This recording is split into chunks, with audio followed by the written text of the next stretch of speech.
Thank you kindly for the claps. Chan the Magic Man, the Rusty Panda, Gibson Lens, Charlie's Beats. Charlie's Beats got the sus eyes. Oh yeah, man. Some of my most used emotes right here. Eyes and the sus eyes. Okay.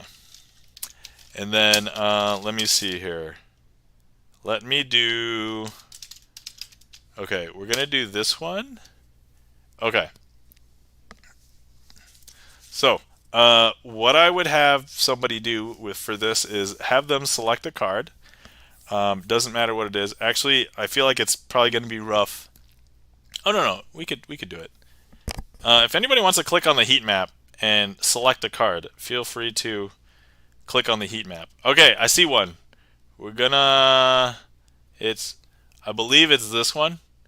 Is that it? I think that's it. It's kind of hard because they are dark borders, but that'll be our selected card. And what I'm going to do is I'm going to go ahead and eat this heat map. Here we go. Delicious. Okay. I'm going to go ahead and turn my head, close my eyes, flip this card over. You guys take a look. Make sure somebody has it in chat so that we can basically have a record of it, because it won't be impressive if nobody knows. Alright, I'm going to turn it over. Okay, I'm opening my eyes, turning my head back. Hopefully somebody got it. Somebody let me know in chat if they got it. And I'm going to take a swig of tea.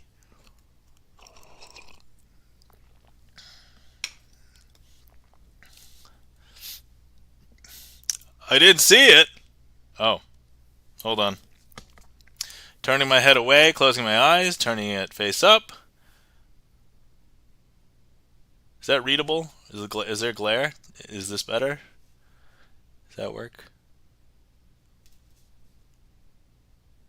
Okay, I'm going to turn it face down. Opening my eyes, turning my head back. Got it. Okay, great. Excellent. Cool. So now, if the person was here after they looked at it, they could be holding on to this. I'd have them push it back into the middle of the deck somewhere. So pushing it back in here. And now we're going to go ahead and Charlie's Beats has got the Star Trek. Oh, Charlie's Beats. Do you see the shirt right here? Star Trek, Star Trek. Yeah, there's right. Look at my tummy. I mean, don't look at my tummy. Just the shirt on my tummy. But anyway, okay, so we're going to do this interesting thing where I will now find the card that you placed in the deck. And it's done something interesting. Actually, before we do that, I could do something hilarious. Okay, with the power of 75% off, I'm going to go ahead and discount your card. And by discounting your card, it has turned in the opposite direction. Actually, with this deck, I don't want to completely. You know what? If I just spread really fast, nobody's gonna see. Okay, look, one card is turned facing in the opposite direction. Okay. Which card is your card? The Trek Nerd. Welcome in. How's it going, the Trek Nerd? Nice shirt. Thank you kindly. I wore it myself. 10 of diamonds, and if I go ahead and I flip the 10 of diamonds, it is indeed the 10 of diamonds. This could be signed. It doesn't matter that I could be using a futuristic deck. Wink. Okay. But, look, now some people may know how that trick is done. I'm actually going to be teaching that at the workshop, but it's going to end here. So they're not going to see how the rest of this trick is done. So I'm going to go ahead and take the 10 of diamonds and now place it face down into the face down deck. And once again, if I use the power of 75% off, we're going to flip your card over again. Here we go.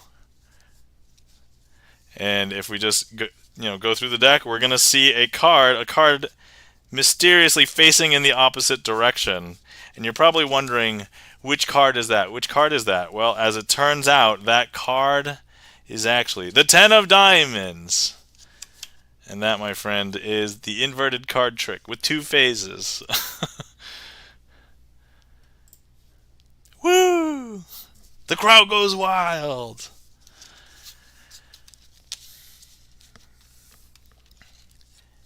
And also, I didn't want everybody to be completely in the dark with the 75% off, because actually, if I show you, let me just show you something. So let me just go ahead and come back to this view here. 75% off. You thought that that was the magical part. Let me just go ahead and open up the box and show you the entire time the true magical talent is indeed the deck sock in the box. That, my friends, is the true secret of how this worked. Deck sock, go ahead and take a bow. Deck sock, take a bow. Thank you kindly for the claps and applause. Charlie's Beats, Chan the Magic Man. And thank you for the nice shirt, the Trek Nerd. Two phasers. Ooh, yeah. Dual phasering. I wonder if that has a weird connotation. Because, like, dual fisting, you're holding two beers, but it could also mean that you're fighting. But what does it mean when you are dual phasering? Ideas in the chat now, if you would like to theorize about dual phasering.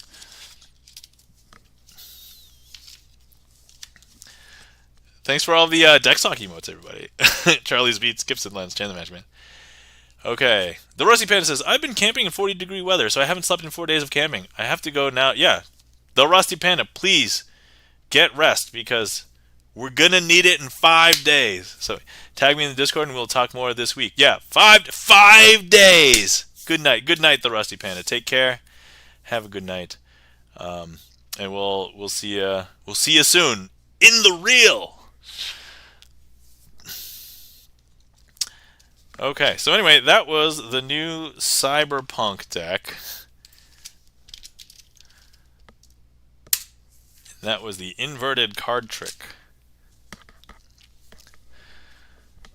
And that was the surprise ending, the deck sock, in the box the entire time. But wait, didn't you take the deck out of it? Yes, I did. Alright, cool.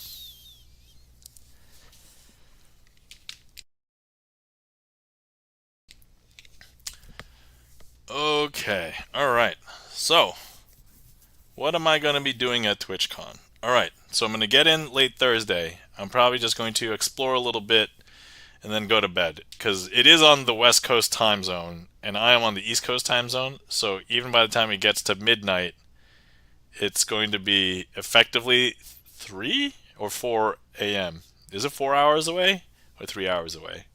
It'd be East, 1, 2, 3. It'd be 3 hours away, so it'd be like 3 in the morning for me if it's midnight in East Coast, or sorry, if it's midnight in West Coast time, it'd be 3 a.m. for me, East Coast time. So that would be Thursday, Friday. So I'm probably gonna sleeping in. So even if I get up at the equivalent of like 11 a.m. Eastern time, that's gonna be 8 West Coast time. So I'll probably be okay. I think we're gonna try and hit up breakfast with the mods so that I can meet them in the real, maybe talk about our presentation, and then I'm not sure what we're gonna do. Then they let us know that everybody who's presenting should be at their theater about an hour before our session. So to prep, make sure we're ready and that we're there, and I guess mostly to assuage the concerns of the TwitchCon staff so that they don't have to worry about, oh my god, where are the people coming up next? And then we'll do our presentation, and then I'm going to need to figure out, because I need to bring some of my decks of cards with me, but my hotel is quite a far ways from the convention center, but we can't have bags at the Twitch party location, which is area 15. So I may need to find like a place with lockers or something, or find like a friend that has a room in the convention center or near the convention center and leave my bag there with them for the duration of the party, but then knowing that I'll have to be able to get it after the party is over, and then maybe just hang out for the rest of the night. And then Saturday is pretty open. I can do a lot of stuff. I'm planning just seeing a magic show on Saturday, so I'm probably going to be doing a lot of magic for Twitch streamers, and just randomly meeting as many people and then hanging out with people that I intended to meet up with. So we'll see what everybody's doing. And then Sunday, I'll be there basically all day. The events for TwitchCon, I think, go up until 6 or 7. And then my flight leaves like around midnight. So I'm going to be taking a red eye back home. I've taken Monday off of work, so it's yeah. Okay, all right. Chan the Magic Man has requested a trick. Thanks for the request, Chan. Greatly appreciate. Oh, wait. If Chan's requested a trick, but Chan signed a card, I believe Chan signed the Queen. Queen of Clubs. So let's use the Queen. Let's use the 4 queens instead.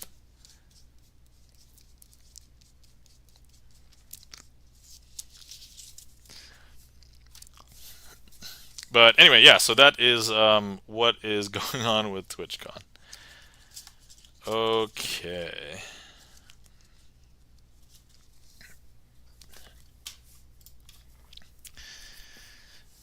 Now, we have 4 cards here. Normally, yeah, I would do this trick with the aces, but since Chan has signed one of the queens, we're going to use the 4 queens. So look, if I go ahead and I place the Queen of Spades down here and the Queen of Clubs, this is the one that Chan has signed, Queen of Clubs. Right here, where would you say the Queen of Clubs is, the one that Chan has signed? If you want to play along, I can throw some numbers out. Actually, oh yeah, 1, 2, 4, 8. Okay, we're gonna be in binary. There you go, 1, 2, 4, 8. Okay, so a lot of people would say here, and for all those of you who have guessed 1, you are indeed correct, because I did not do anything. That is literally what you would expect to see in this situation. So now, let's go ahead and do it again. So I'm going to go ahead and let me place these cards down. So we have Queen of Clubs. Place the Queen of Clubs here. And then we're going to go ahead and place the Queen of Spades here. All right. Once again, where is the Queen of Clubs? Once again, binary numbers. 1, 2, 4, 8. So a lot of people who would guess, especially if I just did nothing, it should be here under 2, right? Okay, somebody's guessed over here. Okay, so let's just eliminate this pile, because look, if I show you what's under number 1, which nobody guessed, Mark Rides guessed 8. That's actually a red queen. And then if you guess 2, this is also a red queen. So my apologies for those of you who guessed 1 and 2. So for those of you following along, that means the Chan the Magic Man signed Queen of Clubs is, so we did get one person guessing 4 on the heat map, and then Mark Rides guessed 8. So let's go ahead and take a look. Let's go ahead and do the 8 first. I'm sorry, Mark Rides, that was the Queen of Spades. And of course, hopefully it was Chan that had the heat map here, because Chan knows where Chan the Magic Man is. And that, my friends, whoever guessed 4 on the heat map, you are the winner. And that, my friends, is Dr. Daly's last trick with queens, starring Chan the Magic Man.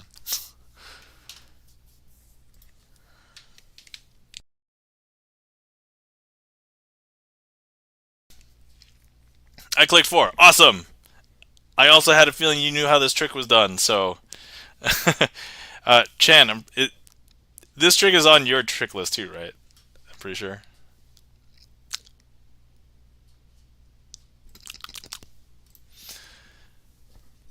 All right, excellent.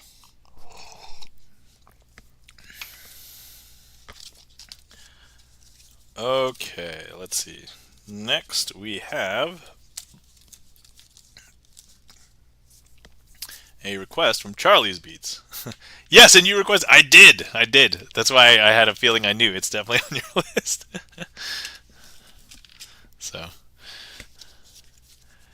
cool. Yeah, so that was my 2-phase, and then that's how I made it interactive. So if that inspires you somehow. I was actually thinking like I could give like fake stakes. Like I've thought about making like polls or like wagers on my channel, but then I was like, I think it would kind of bog down. Then people would. Chris M. Yee, thank you so much for the resub for 15 months.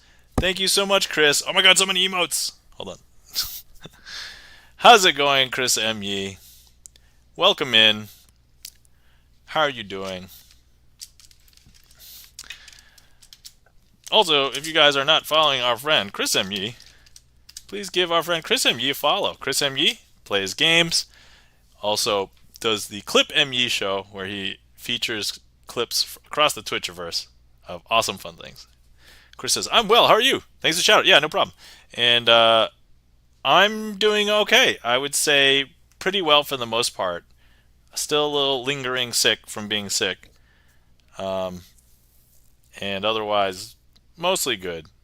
My daughter, my 2-year-old, has had this interesting thing where she's starting to wake up in the middle of the night as of late. So this past week I was extra tired because, it'd be this situation where it's like, oh, okay, one of us has to now go in and like quiet her down to sleep again. We're not quite alternating, but we're taking turns. So we each had like a couple of shifts to be like, all right, kid, it's in the middle of the night. You got to go back to sleep. So, anyway, I was in the middle of trying to find some cards to use for Face Up Oil and Water.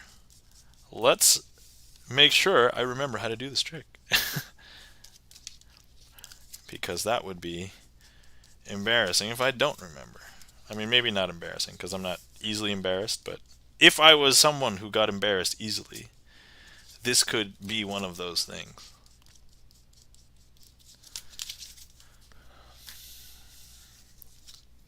And, of course, Chris, if you would like to request a trick, if I can use your signed 2 of spades, then you let me know, and I will perform a trick for you.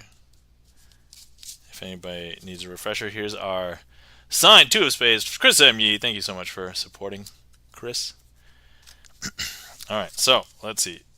Here we are. We have 2 piles of cards, and we have red spot cards over here and black face cards over here. Now, if I was to take one of these cards from this pile and swap it with one of the cards in this pile, there's no way you would mess up seeing those cards in there, right?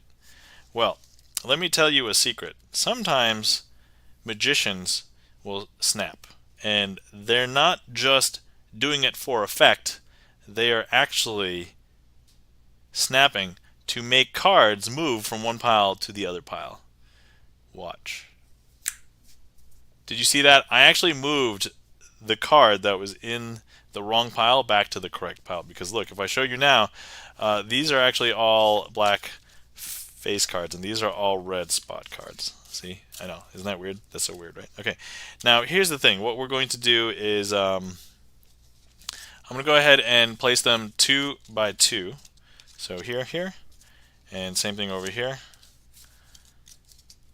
And we're going to go ahead and take 2 red cards, place them on top of 2 black cards. 2 black cards, place them on top of 2 red cards. And once again, we're going to go ahead and do our mechanical snap.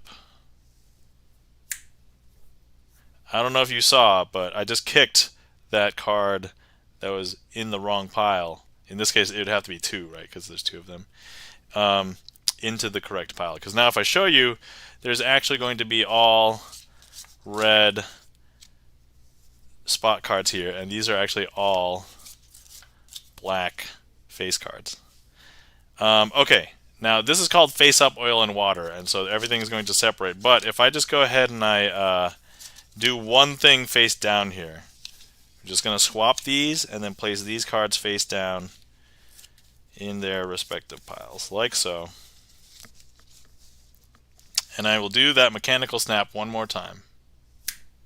That's actually going to correct each of the piles so that all the cards are correct in each one. The red spot cards and the black face cards.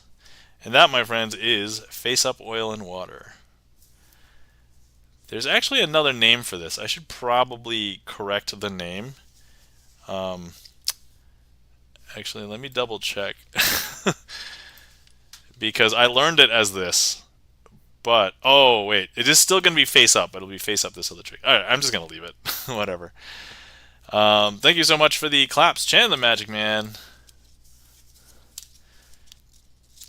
Yeah, the problem with, like, learning most of your tricks by reverse engineering performances is that a lot of the times magic performances are not very well attributed. Number one. Number two, there's people out there who don't want to properly attribute because they're like, I want to keep this trick for myself and I don't want to let other people in on a possible thread to do research to find out. I'm gonna let you know there's enough tricks where if you want to fool somebody and they can't find stuff, there's enough of them even for free on the internet that you can then find and you can still do them, and then everybody will be fooled because people will have to pay money for it or they will have to learn all the sleights. Like if I showed you a trick and I told you, and somebody asked how did you do it, and I was like, okay, well here's the ingredients. You need 2 full decks of cards with different colored backs and these 6 sleights, and I named them all. They're not going to know how it's done unless they know all of those things. So, hey, welcome in, Mike2600. How's it going? Welcome, popping in to say hi for a minute. Well, thanks for popping in. Greatly appreciate it. Oh yeah, and thanks for doing the Mike shout out there. So. Guys, Mike2600 has told me some news. Mike, can I share with them the exciting news that you're going to have the thing that goes live? Is that tomorrow? Is that later in the week? Let me know. If you want to keep it secret, I don't have to say anything. But I think it's cool. And yeah, I'll definitely share it once. Just say they should check my IG tomorrow morning. Okay, alright. Okay, guys, Mike2600 has a project that is going on tomorrow. And it's going to go live. And so check his Instagram tomorrow morning, and it will be live. And yeah, a thing is happening, yes. So for anybody, especially if anybody who's a magician, you will probably be more interested than most lay people, but it is a cool thing. Same at there as here. Okay, you're also Mike2600 on Instagram? Okay, cool. That's good to know. I know I follow you, but I just see like Mike, so I don't remember what the actual handle is, but yeah. All right, cool, awesome, sweet, yeah. So for people who are magicians, definitely check out Mike's thing tomorrow morning. And if you're not a magician, I mean, it'd be cool if you can help out spread the word, but you don't need to. It's just a super cool thing. I will certainly be helping out with it. So, all right.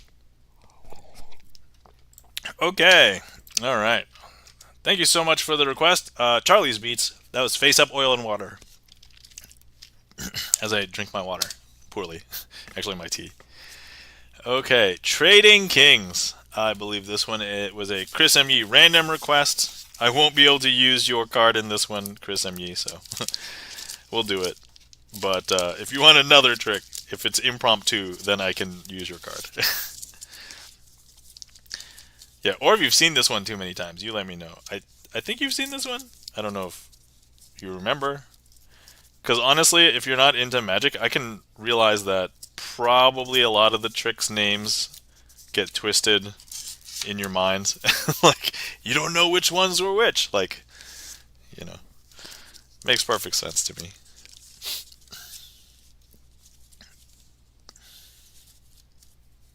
Yes, I don't remember. Awesome. Okay, Chris, I'm going to ask you for 2 suits. Don't tell me what they are now. I will ask you for a moment. I do need them to be different, though. So think of, all right, just to guarantee that they're different, think of 1 red one and 1 black one.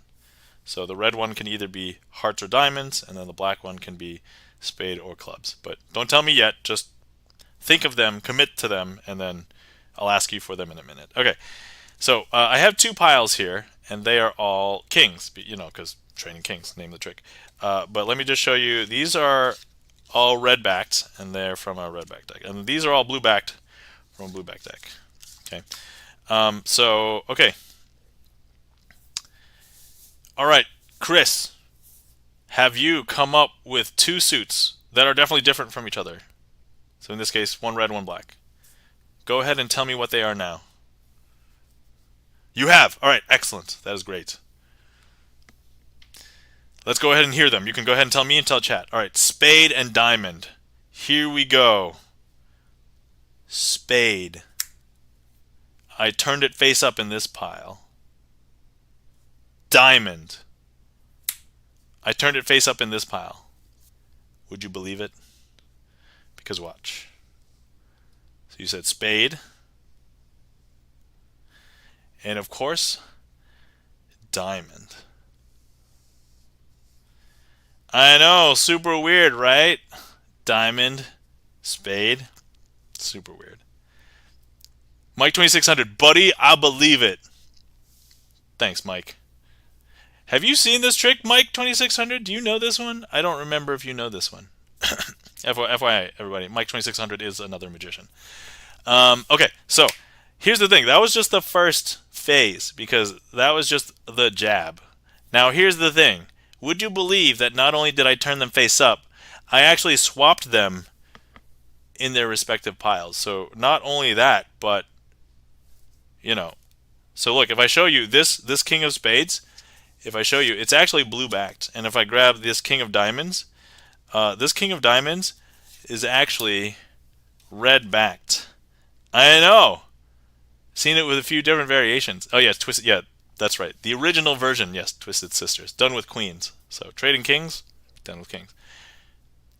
Twisted Sisters, done with queens. You know, that's all. But Chris M.Ye, I know that you know that we didn't set anything up. I never told you anything to say. I wasn't even trying to use mentalism to get you to say anything. You really could have chosen any two suits you wanted. But I don't know if you know that I know that you were going to choose those because I may have fibbed a little bit at the beginning of the trick. I did say that they were all kings. Well, as it turns out, none of these cards are kings. None of these cards actually have anything else on them. None of these cards have any other kings. So you had to choose those. And that, my friends, is Trading Kings. That was the 1-2 punch uppercut. If you haven't seen that before.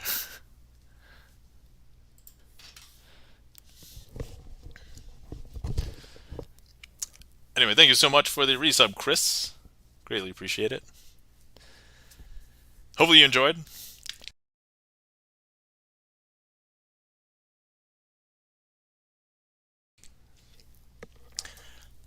See, thank you kindly for the emotes and the claps. Chris M.Ye, Chan the Magic Man, Charlie's Beats. Chris M.Ye, Chan the Magic Man, Charlie's Beats. Are we singing a song now? Chris M.Ye, Chan the Magic Man, Charlie's Beats. Chris M.Ye, Chan the Magic Man, Charlie's Beats. Oomph, oomph, oomph, oomph. You got some free dancing. There you go. No redeem required. I mean, I have no redeems for music. Although, if you want some magic and music, Chan the Magic Man, you can redeem songs as well from Chan the Magic Man. So, there you go. Charlie says, clip it. Oh, so, I believe anybody who's been chatting, you guys have been following long enough, you guys can clip. I think I've only limited it to like people who just started following can't clip. But anybody else who's been around for a while, you could probably clip. So, clip whatever you like. And of course, if it's like me messing up a trick, I'm probably gonna delete the clip. But anything else, if I'm being wacky and stupid, even if it would be embarrassing, as I said, I don't get embarrassed easily, I'll probably leave it up. Thank you so much for the applause, Mike 2600. Okay, and thank you so much for that request, Chris M.Ye. Hopefully you guys enjoyed. Alright, let's see. Important not to reveal the secrets of magic. Alright, perfect.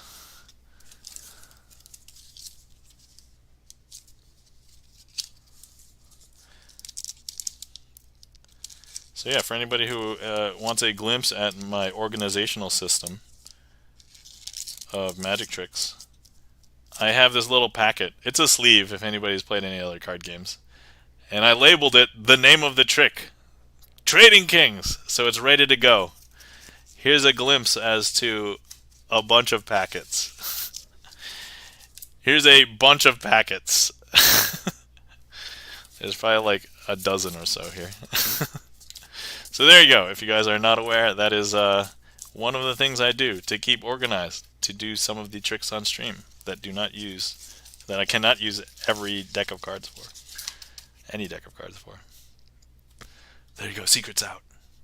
Shh. Don't tell anybody.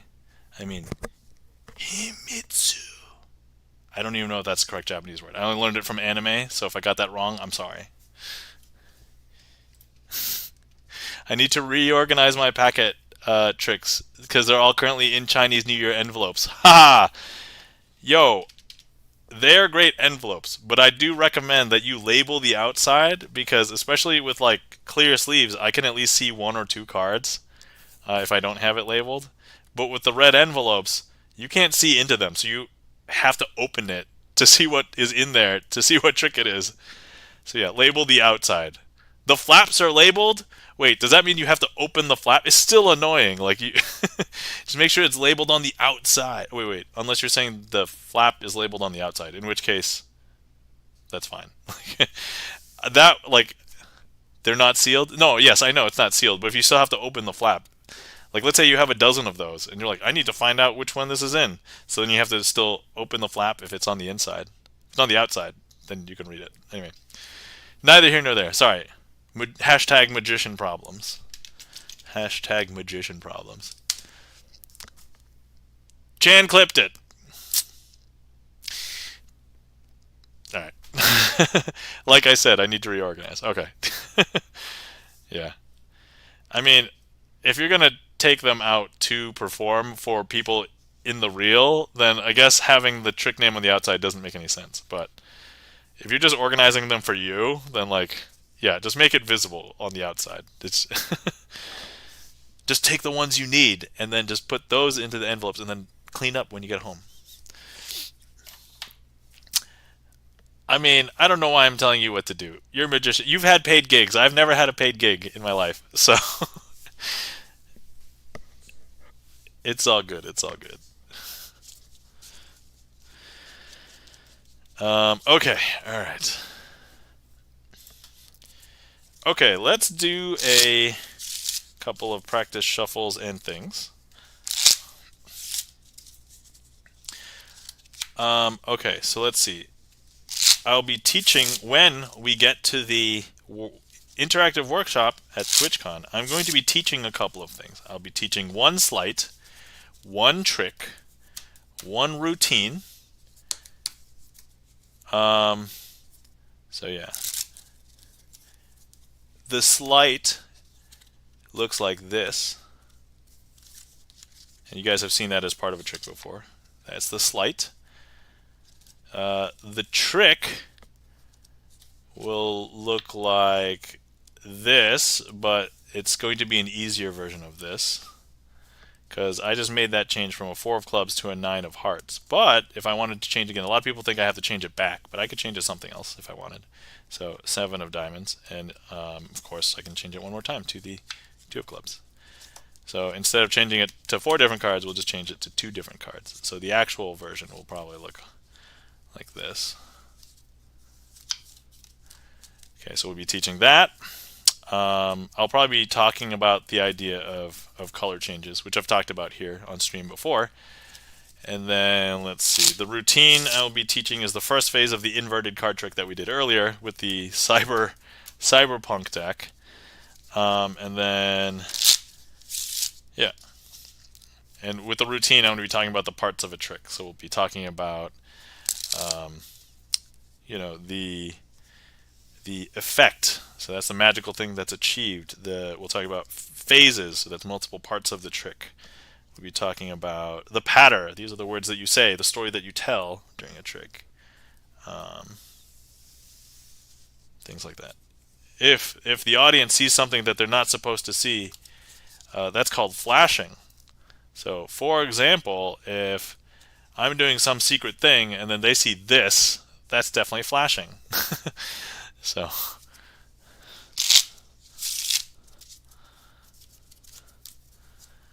What else?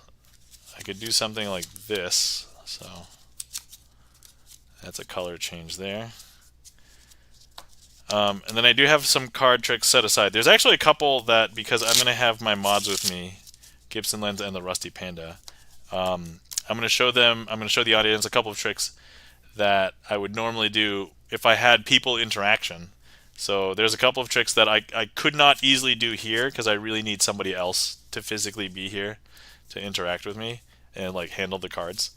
So I'll show off a couple of those. So those, you guys have never really seen a couple of those because I don't really have another person here most of the time. And then I'll show a couple other tricks, perfect for streaming, which literally is most of the tricks in my trick list because it requires minimal like people interaction. Even if you guys make decisions, you can make them remotely, so you don't have to actually be here.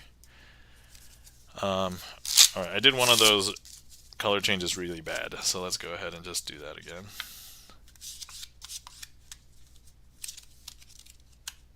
Okay, that was maybe okay. That was a little bit better. Okay, let's try another one.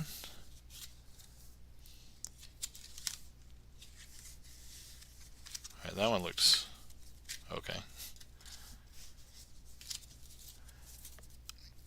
Oh, somebody's giving me a heat map. Heat map to the face, thank you. Alright, let's see. Something else that I've been trying to practice more. Let me see if I can. Let me see here. Okay. There is a couple of 4s. Okay. Okay, a couple of black 4s. And what I want to do is just change them to be something else. So change them both to red kings. I think that one was pretty good. And then if people need me to change them back, I think we can do that. Once again, just rub on the face, and there we go.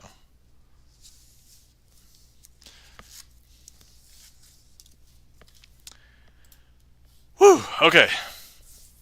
That's a nice little workout there. Magic workout. I don't know if I've done that before. I mean, I've probably done it a little bit, but I don't do it very often. This is just kind of like the fiddly stuff that I'll do when I'm just hanging out, just fiddling with a deck of cards.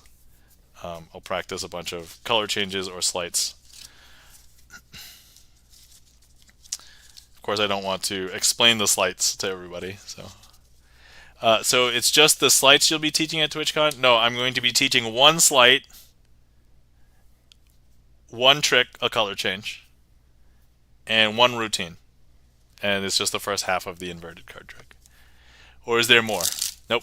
So, yeah, you already know. So, Chan, the sleight that you are going to be, that I will be teaching is the DL. So if you are aware of the DL, which I know you are, you're not going to learn anything. Or is there more? Nope, that's it. We only have an hour and a half, and we're also going to be doing interviews with me, Gibson Lens, and the Rusty Panda. So, yeah, we're not going to have enough time to teach more than one thing. So it's very, very minimal. The idea is that I want to whet their appetite, and so that if they end up wanting to go and perform, they'll probably, if they're naturally interested, they'll want to just go and learn more. That's the hope. So one sleight, one trick, one routine, and then the rest is just interviews and watching me do some magic.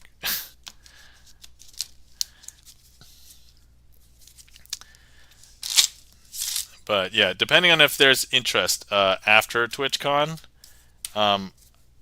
obviously I don't know if I'll be able to have my mods to have the same discussion, but I can talk about what was discussed after the fact, and maybe have like the workshop as a lesson for people who are interested. But I probably won't be doing it on stream because I would be divulging some secrets. Not that I haven't already tonight, but we can edit that out of the YouTube, but the Twitch VOD will leave it. So, All right. Cool. All right, everybody. Trick list is open. So if anybody would like to request anything, feel free. Otherwise, let me take a look and see what I may need to practice. Oh, right on beat. Charlie's like, oh, I'm going to request this one. All right, Charlie, let me prepare for Pink Floyd. Let's see here. I don't have to prepare too much. It is one of my packets. So, ta-da! And actually, there's that little post-it. See that little post-it that I read from every time I do this trick? I just leave it in there. So,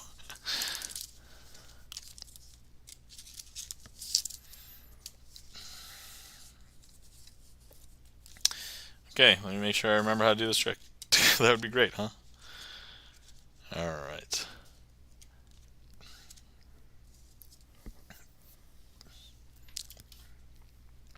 Okay, here we go. I have a note. Let me read it. To whom it may concern, these 4 jokers are haunted. Ooh. It is October, so it's actually very relevant. And they will not let themselves be discovered. Ooh. Now, are they being ghosts, or are we actually interested? A word of warning. Do not place these jokers back to back. Ooh. Oh, Charlie's Beats got the spooky emotes. Rob Kovac, spooky. Alright, so let's see. We have 4 cards, and are they all jokers? That's the question. It appears as though they are. Let me go ahead and turn them this way so that you guys can see them. I mean, it's kind of irrelevant. Okay. Spooky ding. Oh, welcome in, Hutch MD. How's it going, Hutch? Welcome in. How are you doing today? All right, first things first. Let me go ahead and turn over the first joker. Now, this note said don't put them back to back. So, obviously, what we're going to do is place them back to back. What's going to happen? Ooh. This one too? Nope, just that one. Ooh. Okay. All right. So just one joker had its back. Okay. Next one. Here we go. Ooh. Oh wait, nothing happened yet. They're still blue. Okay. But if I place them back to back, okay. Here we go. Monotone Monday. Oh. I'm okay. Awesome. Good to hear, Hutch. Ooh. This one? Nope. Okay, just that one. Ooh, that one too has turned red. Okay. All right. I see. Okay. Okay. All right. Now, what if? Let me see here. So what do we have? Okay. So we're down to 2 cards left. What if I place them face to face? So if I place them face to face, right? Is there anything that's going to happen? No, nothing, because the note had warned us back to back. So let me go ahead and place these back to back. Ooh, but it's the last one. Ooh, look, there we go. We've got those 2. Okay. All right. So, what are we gonna do with all of these? Now, red-backed jokers.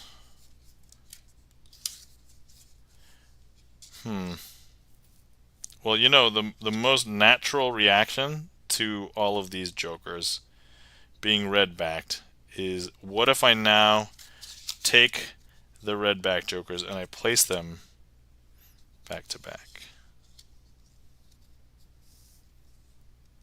Because that's what I would do, right? And if we check, ooh,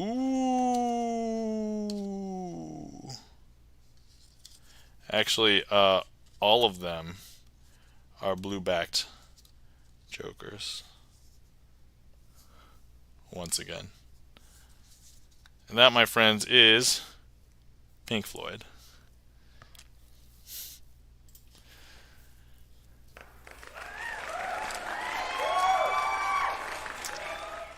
All right, cool. Mark Wright says, "What?" Place them back to back. Blue again. Ay, ay, ay. Sorry. Ay, caramba. I don't know what. Cowabunga. All right. Thanks for stopping in, Hutch. How's it going? If you're not following our friend Hutch MD, please give Hutch MD a follow. Hutch plays piano, classically trained, but will basically sight read almost anything on stream. So if you're interested in giving a score or piano sheet music to Hutch, he'll read it, sight read it, maybe. Bonus points if it's not K-pop. Imagine if it went red, then blue, then green. How hard would that be to add a third color? It would make it a little complex, but it's definitely doable. And I would say it would not require too much additional stuff, but I would need more colors. And honestly, I haven't invested in any differently colored backs of other bicycle cards because like blue and red are like just the most available ones, but they do sell different colored bicycle backed cards. So like they have like the entire rainbow. You can get yellow backs, orange backs, pink backs. You can get purple backs. So they exist. It would be a little bit tricky, I would say, because the way that I handle it would I would need something. I would probably need to do something, but it wouldn't. Hmm, yeah. So I would probably need those cards. Basically I need jokers like with different colored backs, and then and like one other thing probably. So doable, but yeah, I don't know. I can't currently do it. And then also I'd have to practice probably with it. But good question. Good question.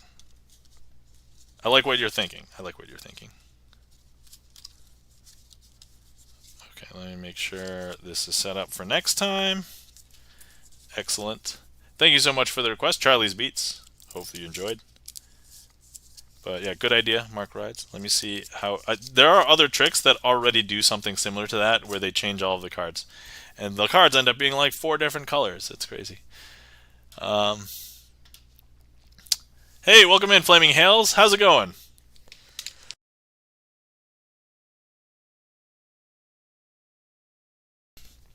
Sorry, I just coughed.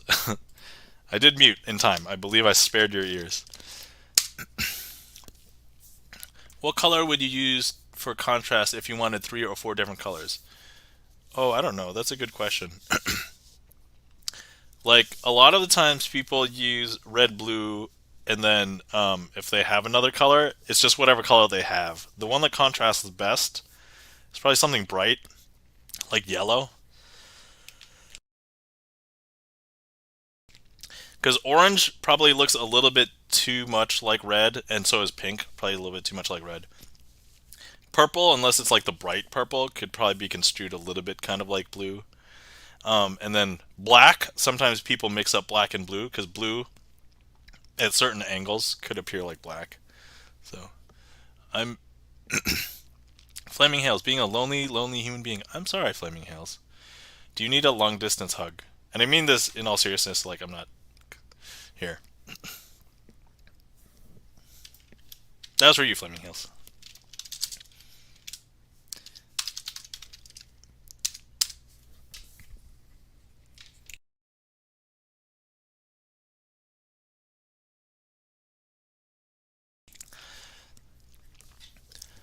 Sorry, I just also had another coughing attack.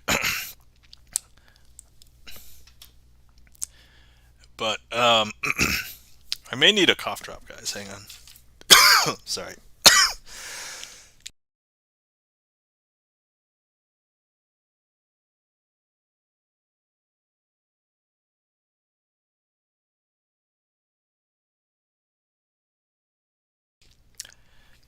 All right, as I said, still a little sick, but for the most part, Mostly okay. Hopefully I'm basically better by the time the presentation comes around. I don't want to be coughing during the presentation, but it doesn't help that I also have seasonal allergies. So in the fall, I get them both in the spring and the fall. So lucky me, yay. All right, and we have another trick requested by Mark Rides. Thanks for the request, Mark Rides. Let's go ahead and prepare for that.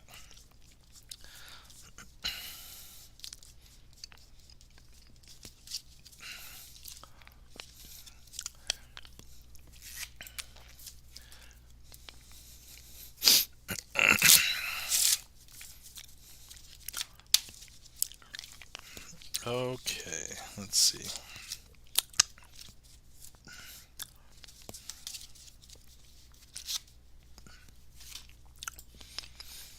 Okay, here I have the 3 of clubs, the 2 of clubs, and the ace of clubs. And what we're going to do is going to represent the 3 travelers with the ace, 2, and 3 of clubs. This is going to represent, at first, an elevator.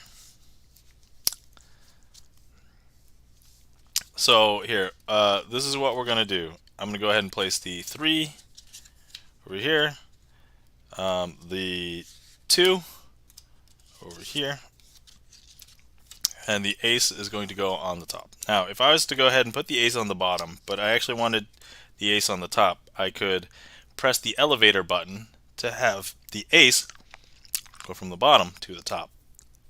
And we'll pause for a second for me to cough, and the elevator ding, if anybody wants a ding.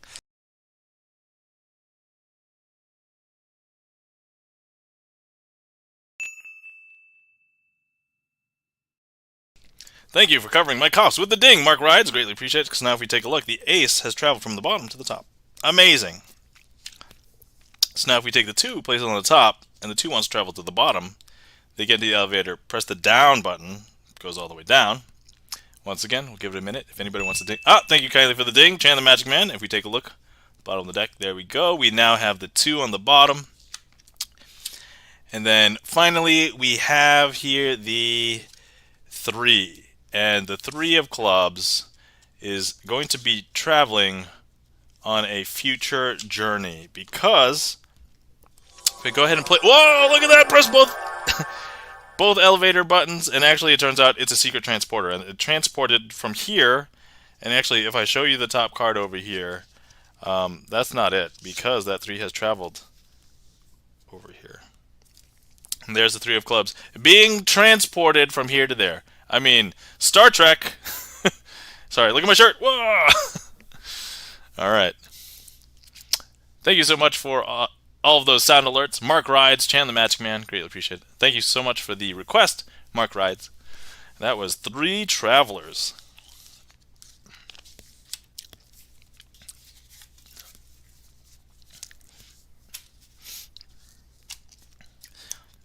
So yeah, I can see why people like this one if it's like a quicker, shorter version of the Devil's Elevator. I don't think I storytell it as well because, I mean, I'm not sure what else to do. I feel like my storytelling in the Devil's Elevator, because we talk about hell being a business and all of that, that's more flavorful as a story. This one is just kind of like, there's some similar principles, but like, yeah, it's not as like story filled, I guess. If you want to see a trick, like that's basically what. I see a heat map off to the side over here. Hold on.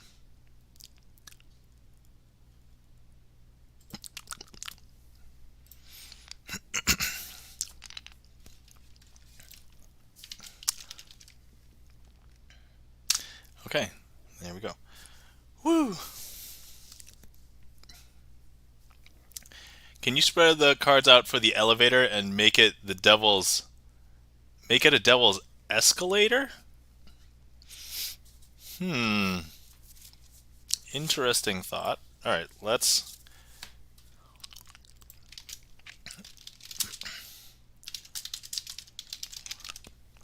Okay, let's throw that in there, and instead of doing the devil's elevator, let's try and do the devil's escalator. So let's use let me see, 4 and 2. And then we'll use the red 6s and 9s and see where this goes.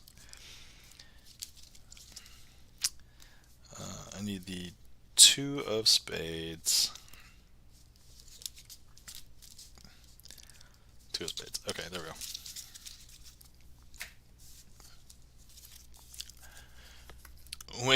When you first spreadsheet to say it was an elevator, I pictured a staircase. Oh, interesting.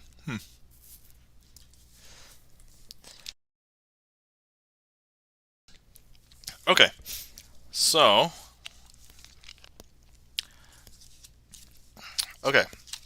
this is going to use the 4, the 2. All right, we're just gonna start over. When there was an elevator, I pictured a staircase in your last trick. Oh, I see. Okay. Interesting. All right, we're gonna go with this idea that it's already in my mind, or at least I'm gonna try. Okay, so we have the 4 red 6s and 9s because here, if you have the 9s at certain angles, it could look like 666. That's basically why. Also, I'm using the red ones because it contrasts with these. Normally, I would use the 2, 3, 4, and the 5, but because Mark Rides gave me this idea, we're going to be using the Mark Rides cards as well. And also, Chris M.E. was also in chat earlier, if you're still there. Now we're going to be using the Chris M.E. sign card as well. Okay, so here are the 4 red 6s and 9s. Leave those off to the side for a second. That's going to represent the escalator. And then Chris M.E. says hi. Hi, Chris M.E. Okay, and then we have, let's see, here's the 7 of spades. So that's going to be Mark Rides here. And then we're going to go ahead and have the 4 of spades. And then the 3 of spades. And then the 2 of spades. And that's going to go on top. Okay, so if I were to make this the devil's escalator, let me go ahead and spread these out. So now if I take the 2 of spades and place it in the second level of hell. So as we found out, hell is a business, and as all good businesses, they have a maintenance elevator. However, the maintenance elevator is out of commission for the time being. And so they came up with a workaround, and they quickly, even though haphazardly, constructed an escalator. 1, 2, 3, 4, 5. So now we just placed Chris M.E. in the second level of hell, and now he's going to need to get up to the top level, which would be this one, via the escalator to try and escape, because it's easiest to escape hell from the topmost level because it's the one closest to the surface. So and actually, as they turned out, there is still the elevator ding on the escalator. And so if we take a look at this top card now, it's actually, oops, Chris M.E. has made it to the top level. Excellent. You got out, Chris. You made it. You made it. Okay. So now, with the escalator still here, if I go ahead and I take the 3 of spades and I place it in the third level of hell,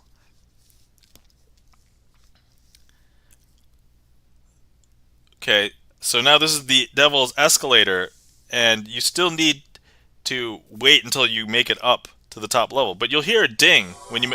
Oh my god, Chan has just transported from there to here. So now if we take a look, the 3 of spades has made it up to the top. And now if people are suspicious, I mean, here's still all the red 6s and 9s that have been there the entire time. Once again, let me go ahead and restore the escalator and place the 4 in the 4th level of hell via escalator right here. And so if you're here, you will still want to wait going up 1, 2, 3 to get up to the top level to escape hell. And even though the elevator is down, the escalator appears to be working perfectly fine. Oh my god, Mark Rides is actually... That sound was replaced... That replaced the... Oh wait. Here's the ding. Here's the ding, because now if we take a look, the applause took enough time so that the ding... So now if we take a look at the top card, it is the 4 of spades.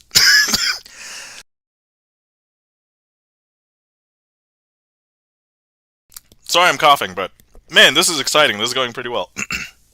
So now some people think that there might have been like some layers kind of inside of the escalator that's kind of like super fishy. But if we take a look, there's just the same old layers of the escalator. And so now, if I go ahead and place, this is the 7 of spades Mark Rides in the 5th level of hell with no working elevator. Hopefully Mark Rides will be able to find a way out. Going up from the 5th, the 4th, the 3rd, the 2nd, the 1st, the uppermost level. How does Mark Rides get out? Will Mark Rides get out? Only time will tell. Mark Rides has to tell the devil a dad joke before he can escape. The devil is like, okay, all right. So I'm gonna go ahead and slide Mark Rides over.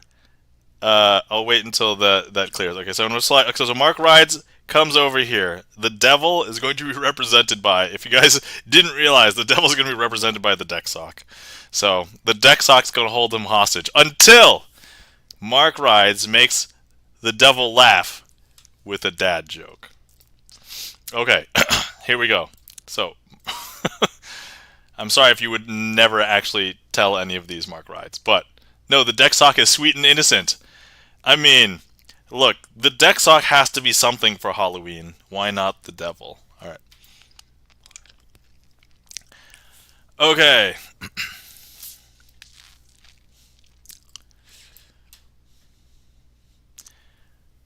All right, here we go.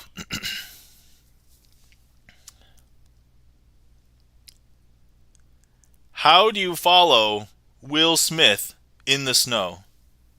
How do you follow Will Smith in the snow? You follow the Fresh Prince. Devil's like, no, that's not gonna work. Okay. All right. Mark Rides is trying again. Charlie's V's got the facepalm already. Excellent. What do you call Batman that skips church? What do you call Batman that skips church? Christian Bale. Christian Bale. Devil's like, no, that definitely does not. That's not gonna fly. But it's very in good taste. I see where it's going.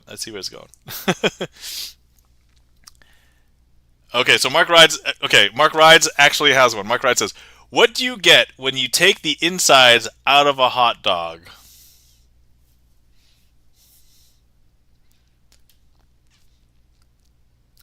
A Halloweenie. And with that, the devil explodes with laughter, not being able to contain himself, and steps aside. Hey! And I'll wait for that to clear before we flip over. Mark Rides. There we go. Mark Rides, you have escaped hell with a Halloweenie.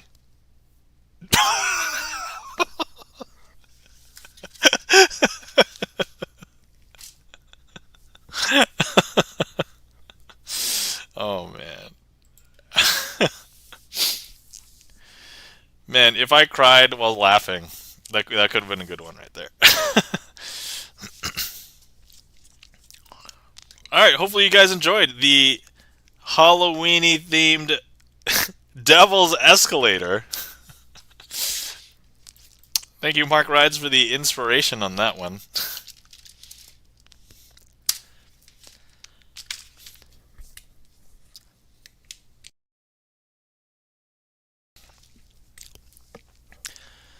Alright. Whew. Okay, it's getting close to the time in which I will probably end stream. So let's do a last call. And then, of course, I'll always put in the finale. And, of course, I want to succeed. And if I don't succeed with the finale, I will do another finale. So if you want to see more magic, request it now or hope I mess up. Because I don't like ending on a trick that I mess up. But I've been doing okay, so it seems like now that I've said that, I've jinxed it. The universe can be like, no, no, Nam, you can't have flawless victory today. Ugh. To be fair, I did mess up at the very beginning, so I was trying out two new tricks. I don't think, I mean, one of them was better than the other, but I really wasn't happy with either one of those. So. Chan, you have requested too many cards. You messed up on first call. I did, yes, that's correct. Okay, let's see here. Let me find. I need to find an ace through 5 of a suit. Here, there, okay.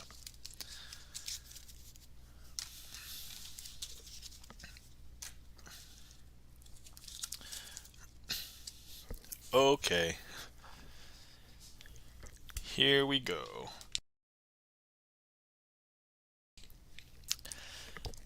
Alright. This would be helpful if you guys could see the magic. Okay.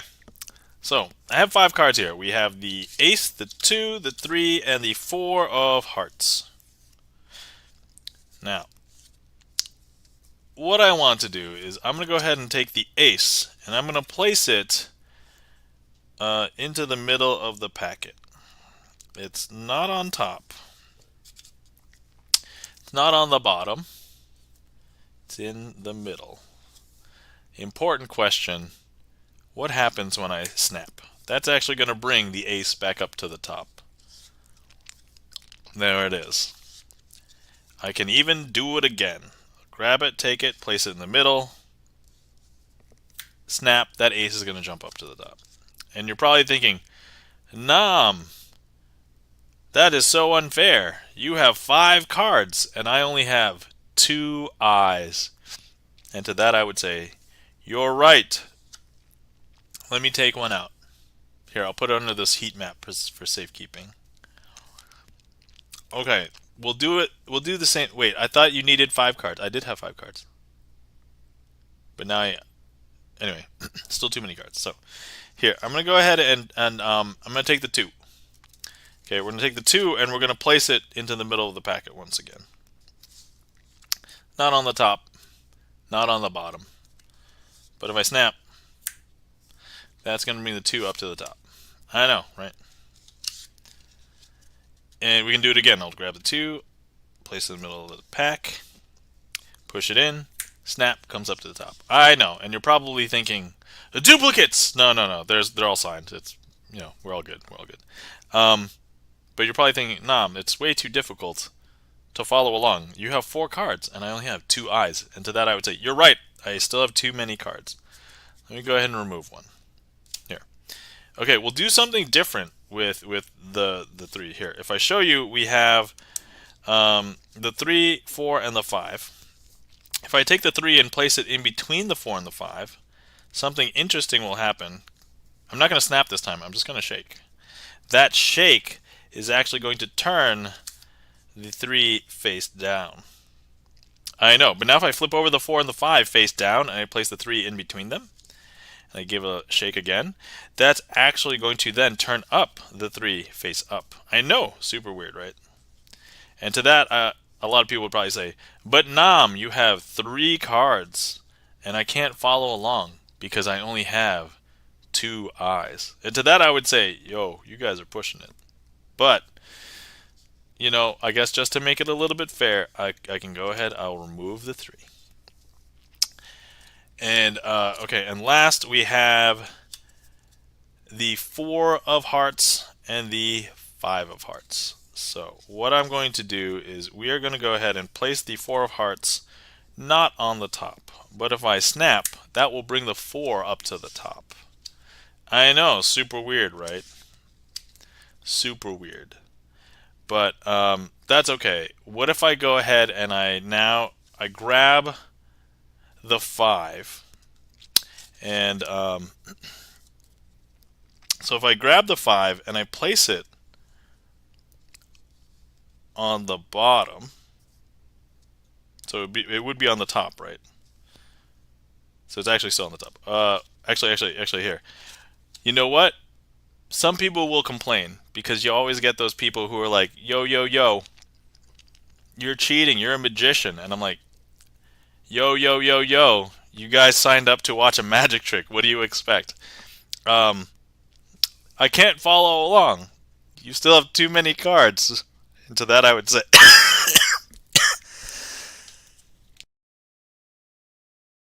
I could not have timed that cough any better. And to that I would say, yo, yo, yo, we only have one brain. No, yo, yo, yo, yo. Look, there's an equal number of cards to your eyes, so, but I guess, yeah, you only have one brain. So here, let me go ahead and I will go ahead and remove the 4. So we only have one card left. So I ask you, what card is this? There's only one card left. And so if anybody has any guesses, feel free to place your guesses in chat. Is it a 5? Is it a heart? Yes or no? I'm going to take a swig of tea. Also, for the record, appropriately, I'm having Earl Grey tea today. So it is Star Trek appropriate. So just so, yeah. 5 of hearts, is it Charlie? Okay, so that Mark Rising is 5 hearts. Okay, so if you guys didn't notice, the requester of this trick is actually Chan the Magic Man. And so, if I get the deck sock, I have the deck sock touch the Charlie's Beat signed 5 of hearts. It's actually going to change to Chan the Magic Man signed card. In this case, the Queen of Clubs.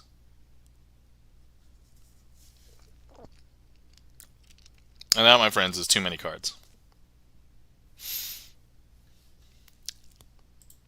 Deck sock, take a bow. Woo! Mark Rises, Queen of Hearts. Oh, clubs! Ah! Yeah, right. Oh, shucks. Could have had it. So close, so close. Thank you kindly for the request, Chan the Magic Man. Hopefully you enjoyed that. And yeah, that was too many cards. I forget which card Chan signed. Yes, I know. So I'm trying to remember 52 of these, but not actually 52, only 46. But actually, a bunch of the people who have signed in the past, not all of them show up, but people who have showed up for like 3 or 4 streams, I basically know your card. So it's like, so, but yeah, it's fine. It'll probably be a little disconcerting when I get the new deck. So once this one fills up and I start signing, and if people don't choose the same card, I'll probably be a little confused until I get used to the new signatures. But yeah, so what we'll do is if you had signed one in the past, but once I go to the new deck and on your next resub or whatever, I will let you sign another card in the new deck. That way, if you wanted to choose a new one, you'll still be represented in the tricks that I do, in the future. And and I'll probably still use this one until it completely wears away. But the durability is a lot lower than a new deck of cards now, so it's definitely nearing its end of life, I think. I probably have a good few months, probably through the end of the year, I'm guessing, of streams. And it might feel a little bit tough after that. But yeah, Queen of Clubs is my favorite card. Awesome, yes, that's right. I now know that because Chan and I talked about when he signed it, so I was like, oh, sweet. Okay, so that was too many cards. Thanks for the request, Chan. Hopefully you enjoyed that.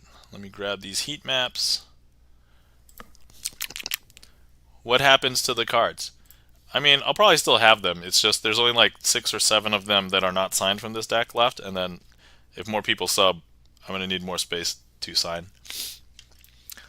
Alright, so last time I think I ended with Imagine. And I had also done Picasso Aces as a closer, or not as closer, but like during the course of the stream.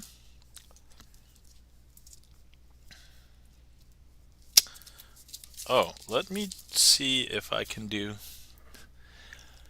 Is it all the shuffling? Does it virtually wreck them?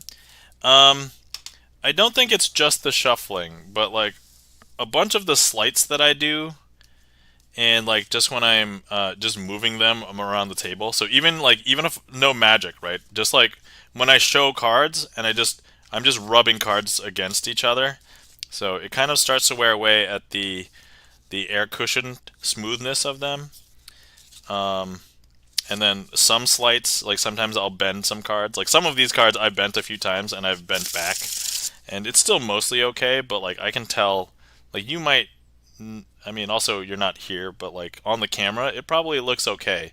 But I can tell that there's two or three of these cards that have been like bent pretty bad. So like I can always pick this Joker out specifically because it is bent in a certain way in the deck that I can just find it.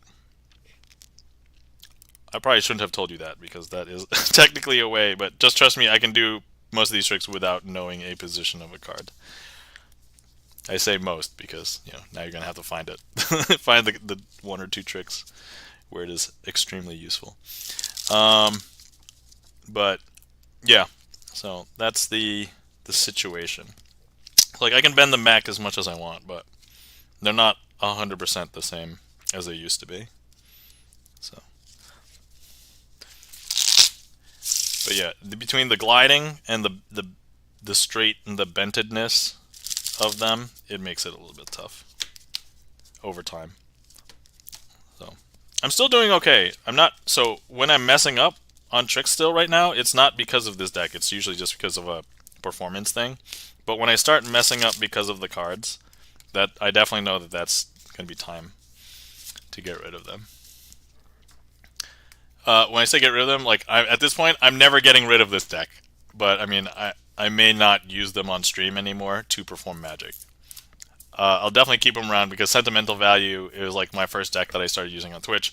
A lot of people signed them, so I'm probably gonna keep it forever. Like, so you can tell some of the cards by feel alone. I would say yes. Like, I don't know which card it is, but some of the cards that have the same durability, like I can probably feel and tell, like, oh, okay, it's one of these 3 or 4 cards because it feels a lot grittier. And just by sheer guessing, because like if you've noticed, a lot of the tricks that I do with this deck, oftentimes like aces and like face cards are used potentially more often than a lot of other cards. So some of those cards feel a little bit smoother, not as rough, kind of thing. And like, so like when I'm doing this, I'm feeling like some of the cards are smoother. Like this one feels a little bit smoother than the rest.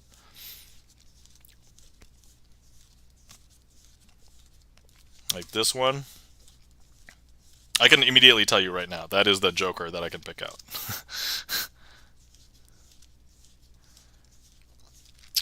And I'm not actually tracking. I don't know where any of these are. That one feels a little bit more worn. So, all right. I'll show you that this is the Joker for sure. That's definitely the Joker. Yep, I won't show you those ones. That's amazing. It must take a lot of skill. I don't know if it's so much skill, but like if you do something like for so long, for so much, like, you just kind of start to get. So I wouldn't even say it's a skill for me because I do kind of a lot of haphazard magic. I'm not. So there are people called card mechanics, and they are extremely sensitive to very small changes. So if you want to see somebody do amazing like cheating demonstrations with regular dev cards doing crazy challenges, check out Jason Ladani.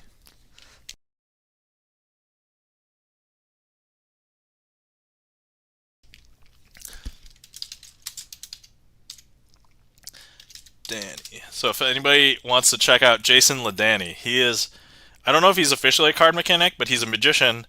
But all of his skills seem like he's card mechanic-y. And just to tell you guys what a card mechanic is, it's somebody that can like completely control cards for the purposes of cheating in a card game.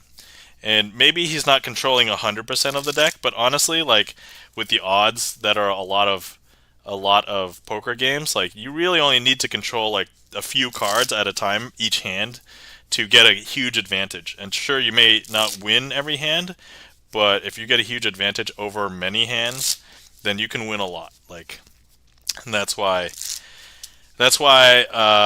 card mechanics are like probably working in like underground casinos or something. So there's some documentaries and things that if you guys are interested in that, there's one guy whom is yeah yeah chances that guy's crazy with cards. Yeah, it's insane because Jason Ladany will do demonstrations on his Instagram, and all he's doing is like taking people's challenges. Like, okay, six of spades, shuffle deck, complete casino wash, which is like this, but like in a very crazy fair way.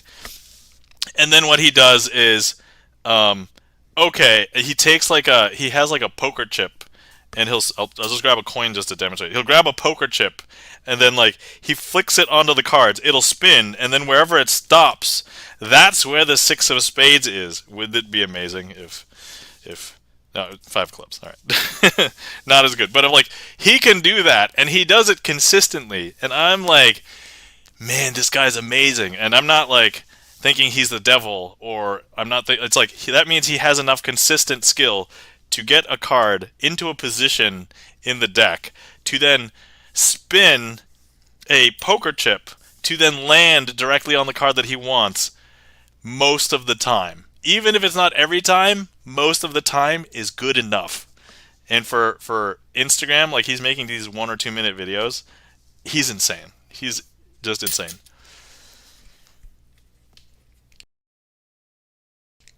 And also, if you like, that's just one of the challenges. But like, he can deal like a 5-person poker game and just win every time. He can make any hand win any time, and like, and he can adjust on the fly and make it seem as though like you wouldn't want like crap hands for everybody where everybody folds, right? You need to give everybody kind of a good hand or a few people a good hand, and then the winning hand is yours, but not too good because then you don't want it to be too obvious, right? So that is, yeah, that's Jason Ladany.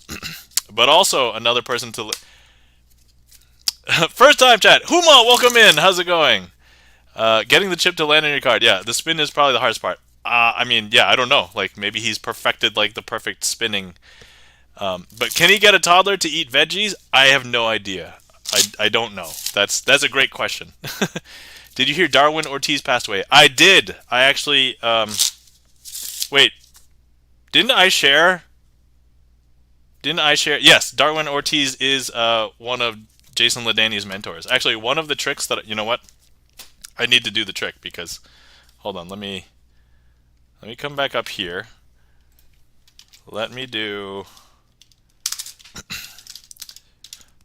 while I'm talking about it. But if you guys are interested in this world of card mechanics, somebody you absolutely need to check out is somebody named Richard Turner, and he is probably just as skilled, maybe more skilled than Jason Ladany with just cards. I don't know if he can do the poker chip thing, but here's the interesting thing: Richard Turner is blind. Richard Turner cannot see anything. And yet he can once again deal winning hands to a specific position. Everybody else having good cards, and he is blind. Like I don't understand how Richard Turner can do this.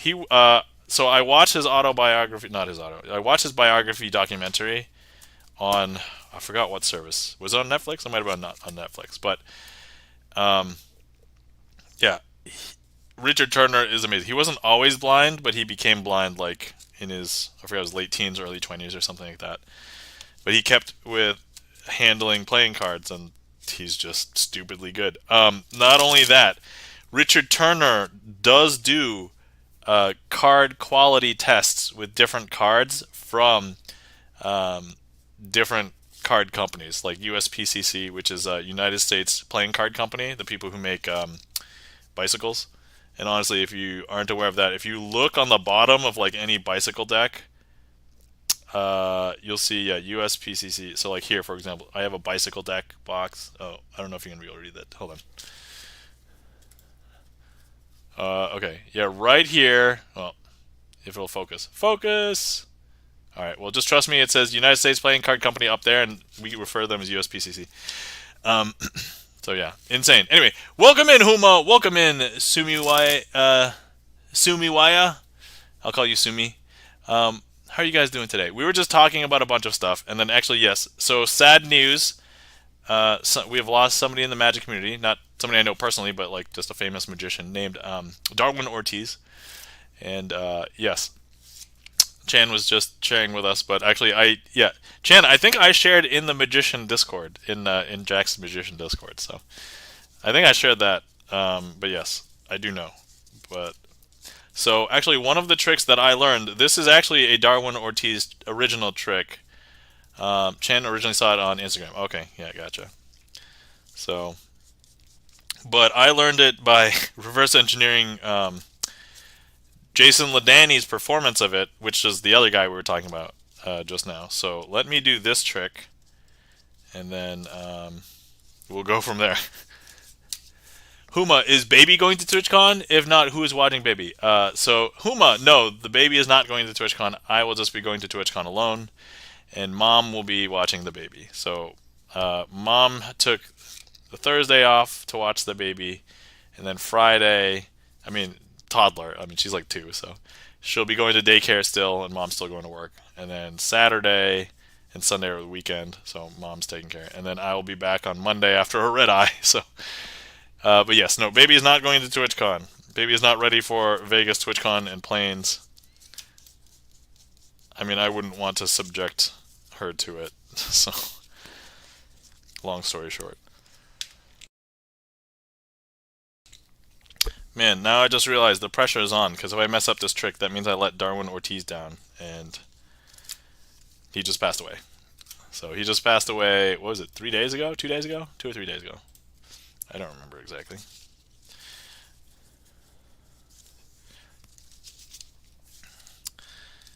Okay, let's see here.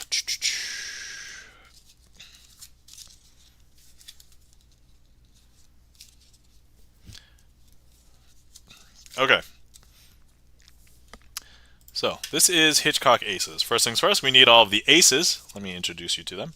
We have the Ace of Hearts, the Ace of Clubs, the Ace of Diamonds, and the Ace of Spades. So I'm going to go ahead and take the Ace of Spades and leave it out because the Ace of Spades tends to be the leader ace and the ace that we end up trying to match. Basically, this is an ace assembly trick, and basically we're going to try and assemble all the aces together. And so we're going to take all of the other aces and we're going to go ahead and lay them down out here. So, and then let me try and remember. So I have not done this trick in a long time, and this is one of the hardest tricks I think that is on the trick list. So I think what we need to do is I'm going to go ahead and turn this face down. Does that matter if it's face down or face up? I don't remember. So I'm going to go ahead and place just a random card on the ace over here, and then we're going to go ahead and place 3 other cards on this ace, and we will go ahead and use the deck sock. So here's the deck sock. All the deck sock's going to do is magically touch this pile with this pile, and lo and behold, the ace that was up here has now jumped down here, because if I show you, nope, there's the ace. That is not supposed to happen. Okay, we're going to go back, and I'm going to mulligan. Because I feel like I need to do this right for Darwin Ortiz. This will be horrible if I can't get it.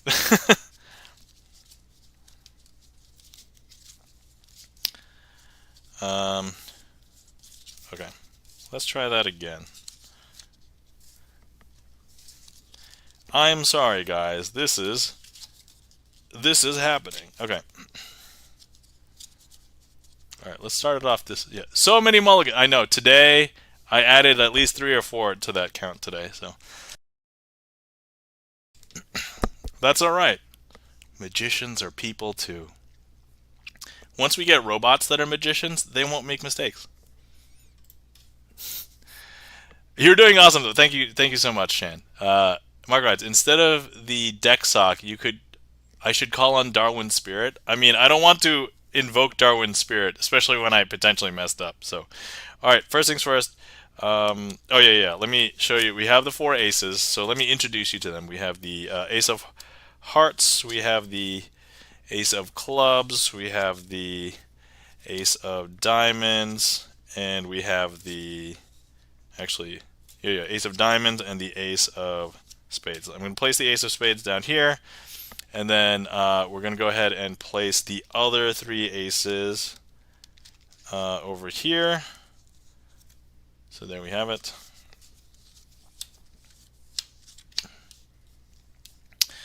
Okay, and then let me see. So I have to remember this part. And what we're going to do is, I think I can leave this up. I think I can leave that up. That's probably fine.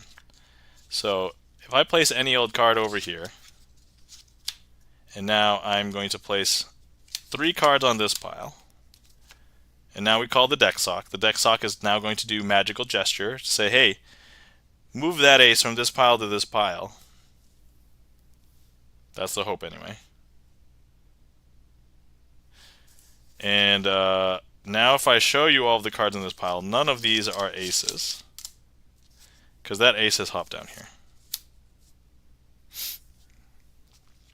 Once again, let's place some random card down here. And we're going to place 3 other cards up here. And now if I use the deck sock, once again, that's going to make the ace jump from up here down here, because now if I show you, we have no aces here, and there's that ace down here. Now some people are probably thinking, oh, they're let me just go ahead and show you that. Let's see, deck sock. What do I do now? I forget what to do sometimes in a very long trick. Oh, I use these 3 aces. Flip this over. So I show you that yes, this is indeed an ace. That is the ace of diamonds. But what I want to do instead is, if you were here, I would ask you to. So I do promise you that at the end of this trick, all the aces will be collected together. So I'm going to go ahead and turn this face back down. I'll leave these 3 aces here. And then if you were here, I would ask you to place your hand on top of that ace. So I'm just going to go ahead and use my computer mouse, the actual one that's connected to the screen right now. And but actually, I need to shove 3 other cards over there. So I'm just going to go ahead and place these over there.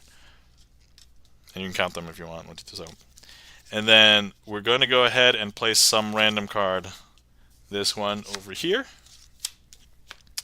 And so we're now going to use the deck sock. And if that was your hand, we can lovingly caress your hand with the deck sock.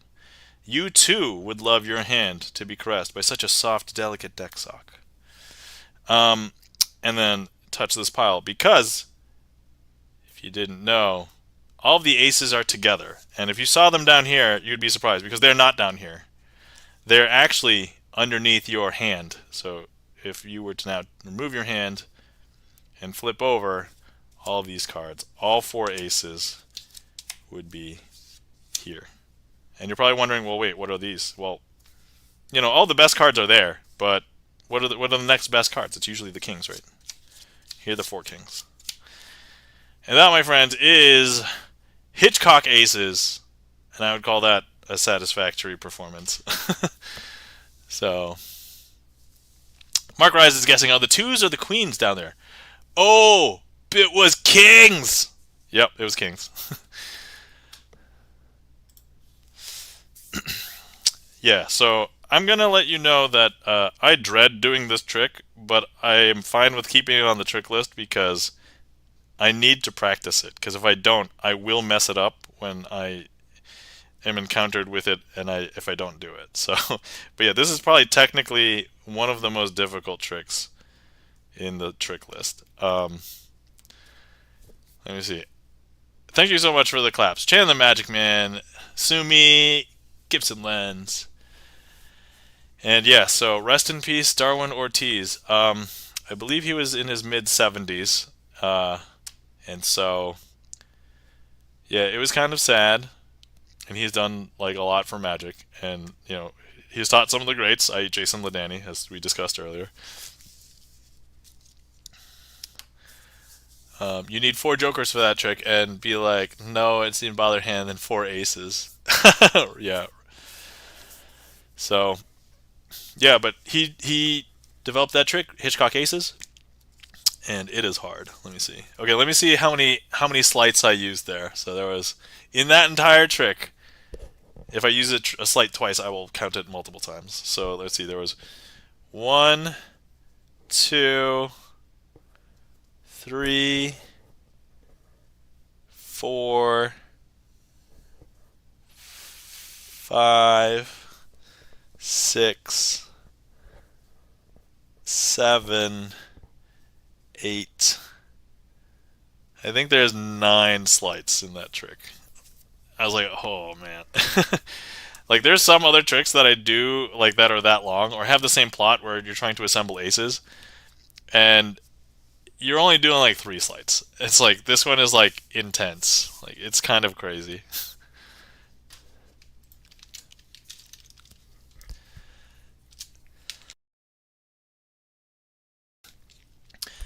Okay, I know I said last call a while ago, but and then we got down the rabbit hole of people talking about magicians, and I was like, oh, okay. Sorry, I have fun talking about magic and magicians, so let's do last call. I'm still debating what we want to do as a finale, but if anybody wants to see anything, now is the time to request, and if not, I will still put in a couple of, or a finale. Let's see, this one's short, that one's short. And we could also do, where is it? Oh, wait. Okay, yeah, we're not going to do this one now. Maybe this one. Okay. Alright. Oh, we got some. Okay. Fantastic Four. Alright. And Restless Lady. Okay, those are long, so I'm going to go ahead and turn the queue off.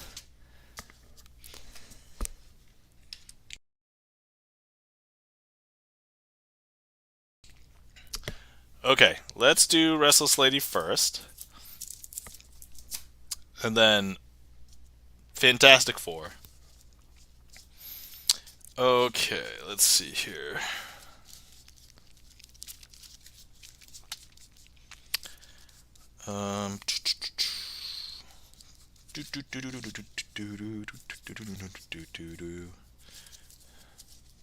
Okay. Okay.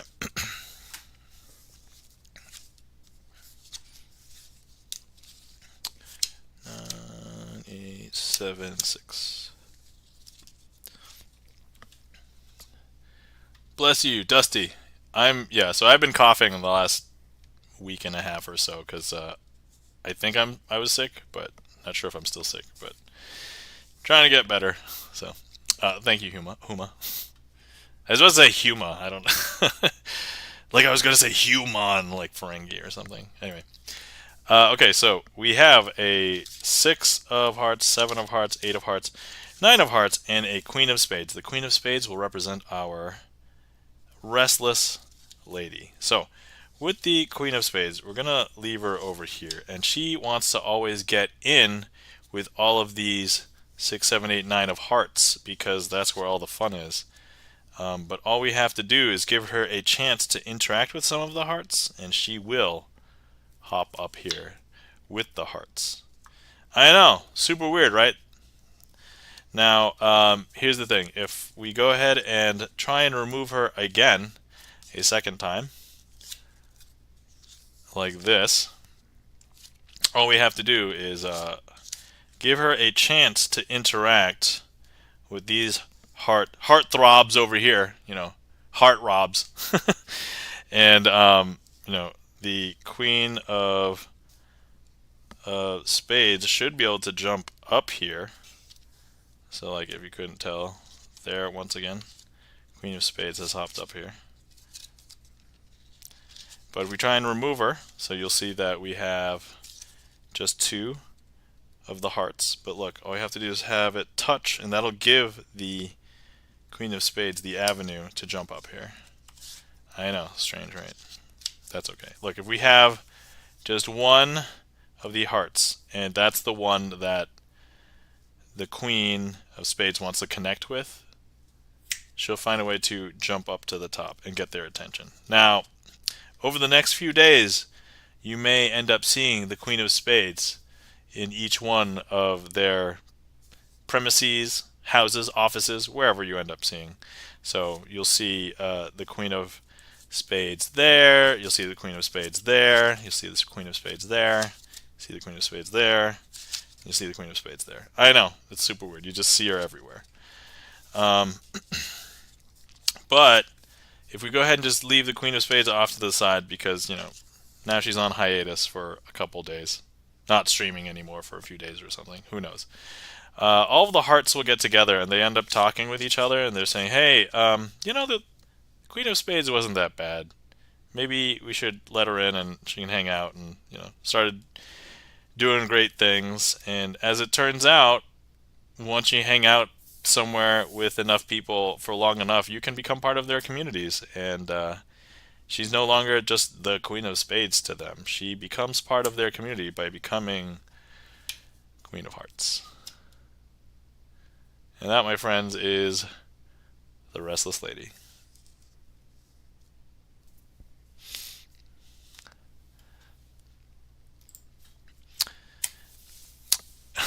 Nice Treyok.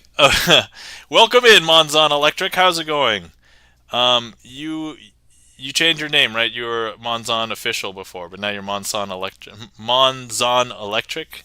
Nice trick. Okay, awesome. Thanks. I think I figured it out eventually. It's a little late. I'm getting a little tired, but yeah. If you guys are not following our friend Monzon, yes, thanks for noticing. Yes, if you're not following our friend Monzon Electric, let's see, plays music and last seen playing Cyberpunk. I also caught Monzon doing a cooking stream. I don't know if you still do the cooking streams, but I saw you doing a cooking stream a long time ago. So I don't remember when the last time I hopped in was, but yeah. So yeah, lol occasionally. Okay, sweet. All right, so that was Restless Lady. Then next is Fantastic Four, and then I will come up with something for the finale. So for those of you who are not aware, Fantastic Four is a construction of my own. I did take all of the parts from other tricks, but this presentation, I basically put it together myself. And if you guys have heard the story, it's out of annoyance, basically.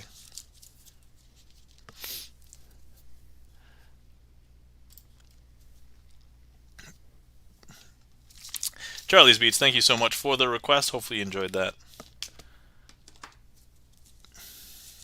Okay. Oh man, it is past 1. I'm probably going to have to speed run this. Okay. Alright guys, I have a packet of cards. This is not just a packet of cards, this is a spaceship. The spaceship that the Fantastic Four are on before they were known as the Fantastic Four. There's Reed Richards, Sue Storm, Johnny Storm, and Ben Grimm. And they all go through this space anomaly. Here's the space anomaly. It's the deck sock. You guys love the deck sock. Here we go.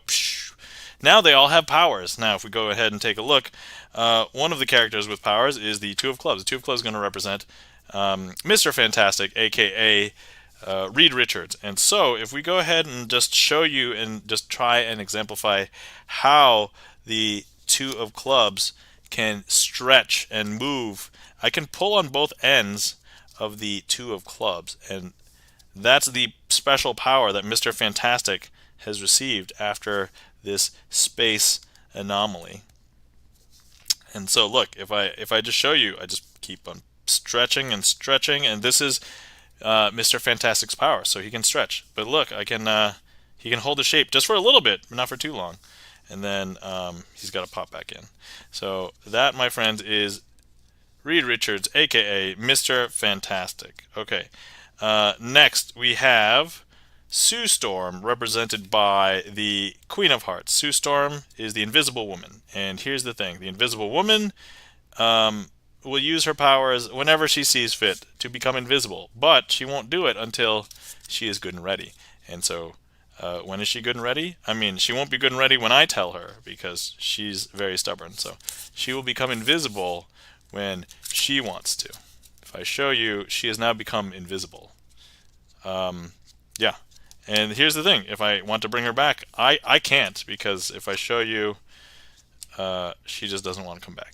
But she'll come back when she's ready, and she knows when she's ready. Next, we have Ben Grimm, also known as the Thing, endowed with super strength, but as part of that super strength, his skin has become extremely, extremely strong. And he has become what he would consider ugly or disfigured, but we all know that he is beautiful on the inside. But if I show you how strong he is, let's compare him to this average Joker. Average Joker. If I try and have this Joker hold the phone, it will bend and give way to the phone because the phone is too heavy. But you tell Ben Grimm to hold the phone, Ben Grimm can hold the phone like nobody's business. No problem. Can even hop up and down if he wants. That's how strong Ben Grimm is. And that, my friends, is Ben Grimm. And then finally, we have Johnny Storm, aka the Human Torch. And the Human Torch is going to be represented by the Seven of Spades. Here we have the Seven of Spades. He says flame on, and he turns bright glowing red because he's a fireball that is on fire. And that's actually how he also flies. But after he's done flying, he needs to extinguish the flames. And when he does, he actually becomes a very smoky version of himself. Like, you know. So that is Johnny Storm, the Human Torch. So then finally, at the end, they all decide to come back to Earth after going on their spaceship mission where they pass through the anomaly, get all the powers, and they're like, we need to use our powers for something productive. So they decide to call themselves the Fantastic Four. And that, my friends, is Fantastic Four, Marvel style. Yeah, I don't want to tell the story again today, but if anybody's interested, I'll tell the story again another time. Because I'm trying to end the stream. Okay, cool. Awesome. Mark Rides says, fantastic! That trick was fantastic! Thank you kindly, Mark Rides. I appreciate it.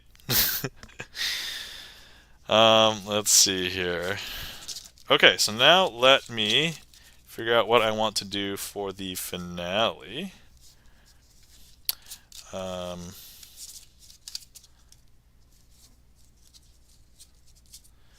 me clean this up really quick, because if I don't get this right now, it'll just be bothersome later. Okay, boom, boom, boom, boom. Okay, all right, yep. Doing it that way, doing it this way. Okay, cool.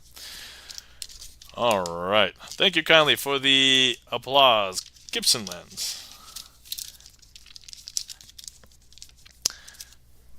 All right, so for the closing, let's go ahead and do this one. And let me see if I can do this one.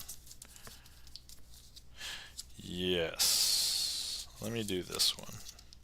Okay, let me do this one first, and then we're going to do this. Okay, so I'm going to do two more tricks.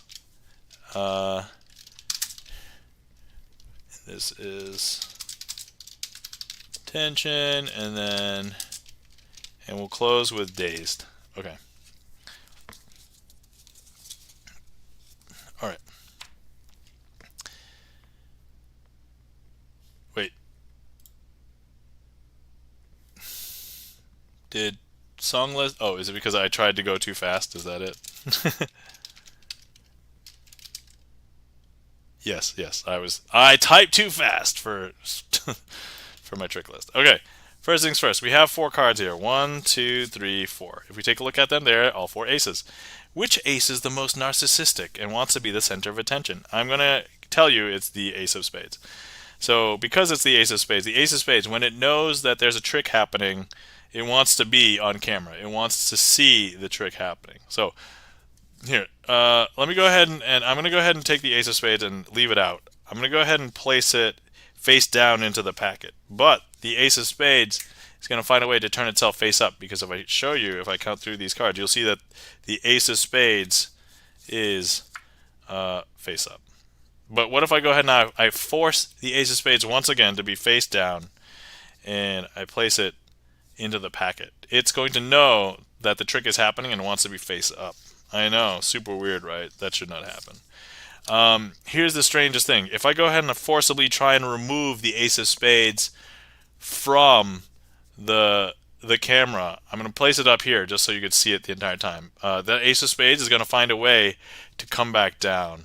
And so if I show you the cards that I took away before, the card that I took away was the ace of spades, swap places with the now 3 ace of diamonds, ace of clubs, and ace of hearts. And that, my friends, is center of attention. Okay, woo! Alright, I can still do that one. Alright, cool. I don't know why I'm speedrunning tricks. I can take my time if I want. There's no hype train. It's okay. Okay. Alright, so that's here.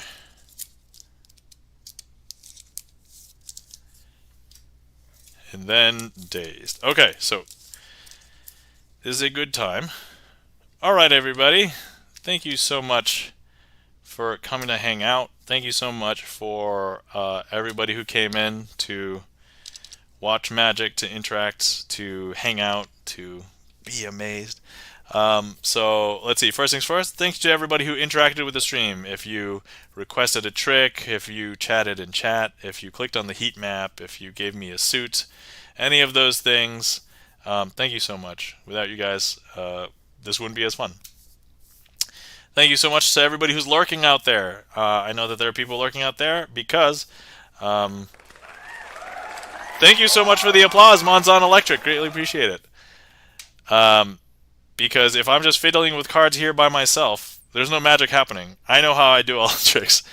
As I always say, you know, I don't practice black magic. I don't practice sorcery. I haven't signed any deals with the devil. Everything that you see here is sleight of hand magic. So hopefully you guys enjoy, and the magic does happen in your mind. So next, for anybody who is going to be at TwitchCon, we are going to be at TwitchCon. So my mods and I, Gibson Lens, The Rusty Panda, and I will be presenting an interactive workshop on Friday at 5 p.m. Pacific. I've recently just heard that no recording will be allowed, so I know that Twitch will probably be recording it, and they may stream it, but it's kind of up to their discretion. No guarantees that anybody will be able to watch it. So we will see how that works out. I may ask and see if we can record a little bit of something, but I will see how that goes. As far as I know, they aren't streaming it. Oh, okay, all right. So thanks for filling us in, Gibson Lens. Yeah, that was kind of my suspicion as well. But anyway, so regardless, I will be at TwitchCon. If anyone wants to see us hang out, I'll be at that workshop. I'm going to be at the Twitch party. And then I'll be hanging out for the rest of the TwitchCon weekend at TwitchCon. So if you see me, feel free to stop me, say hi. You can sign up one of my cards, and then I'll do a magic trick for you. So, and then let's see. If you guys want to watch more things, I've been posting all of my things still on my YouTube. So for those of you who don't know, I still do Sleight of Hand Sunday, magic streams on Sunday. But other nights, if you catch me, I might be playing a video game. I just started the Messenger yesterday. I played it before. I just wanted to play it and get it streamed so that I have the continuation of the story of Sea of Stars, which you guys might have seen that I was playing. But then also I put all of the VODs that fall off retention on my YouTube, so go check out my YouTube. So I have my video game streams publishing twice a week, Monday and Sundays. I have my magic streams publishing once a week on Fridays, and then on Mondays I have a new magic trick publishing every week. So I did a count. Not a count, but I enumerated all of the magic performances I've done on YouTube. I have over 235 magic performances on YouTube. So that is a staggering number, considering I started magic not that long ago. So insane. All right. I think, and then also let's give mod love to our mods. We did see the Rusty Panda in here earlier, so she had to go to bed because late and being tired, and I totally understand. People need to get good rest because a lot of the times we are not getting good rest. Anyway, I know because I have trouble falling asleep sometimes at night. So, but yeah, that's the Rusty Panda, and then also please give our mod Gibson Lens a follow as well if you're not already following Gibson Lens. Plays piano. He wore the Phantom of the Opera mask the other night to play Phantom of the Opera songs from the songbook, and I believe we went through all of them, so that was awesome. But if not, you'll find a lot of selections of restful, relaxing, chill music, VGM, and then also some composed originals as well. So, yeah, please give our mods some mod love. And yep, and that's people can stream from TwitchCon. I meant Twitch isn't officially streaming. Okay, got it. All right, cool. Good to know. So maybe I'll stream parts of it, or if possible. I got to check to see if my phone's up to snuff. Okay, I think that is everything I need to announce. Let me know if I'm forgetting anything. Okay, so now, finale trick for the night, Dazed. One of my favorite tricks to perform as a closer. I'll make sure am I not muted? Hold on. Okay, yeah, it would have sucked if I said all of that and it wasn't, and I was muted. Anyway, okay, and then we'll find somebody to raid. I couldn't raid anybody yesterday because I had to attend to my baby yesterday, and I basically just ended stream, but it was just a video game stream, so that's okay. All right, so I have a packet of cards here. We have a 6 of diamonds. We have a queen of clubs, and then I have 4 other cards. But when I count through these 4 cards, they're going to look normal from this side. But if I flip the packet and I show you, they're going to have backs on this side too, which is super weird, except for this one card. This one card is even weirder. This one card is blank on this side and a back on this side. Hey, welcome in, Hawk6 Phoenix. How's it going? Welcome in. Just in time for the finale trick. Okay, so here's an interesting thing. So with these double-backed cards, they have this interesting property. If I go ahead and I hold this packet over the 6 of diamonds, for example, something happens with this packet. All of the cards change into the 6 of diamonds. So now there's 4 6 of diamonds. I know, super weird, right? But now if I hold the packet and I hold it over this queen of clubs and I reflect it just like this, somehow, some way, the queen of clubs makes all of the cards in the packet the queen of clubs. I know, super weird, right? That should not happen. That's a little bizarre. But wait, if we take it, these are all queen of clubs right now, but if I go ahead and I just place this on the packet and I turn it face up, all of the cards become blank. Super weird, right? And now some people are like, whoa, I'm super suspicious. I want to see the backs of those cards. And so I show you, yeah, all 4 backs. 1, 2, 3, 4. And that, my friends, is Dazed.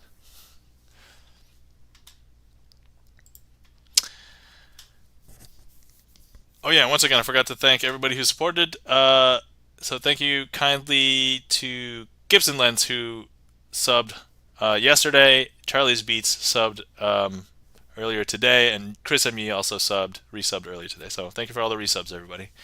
Greatly appreciate it.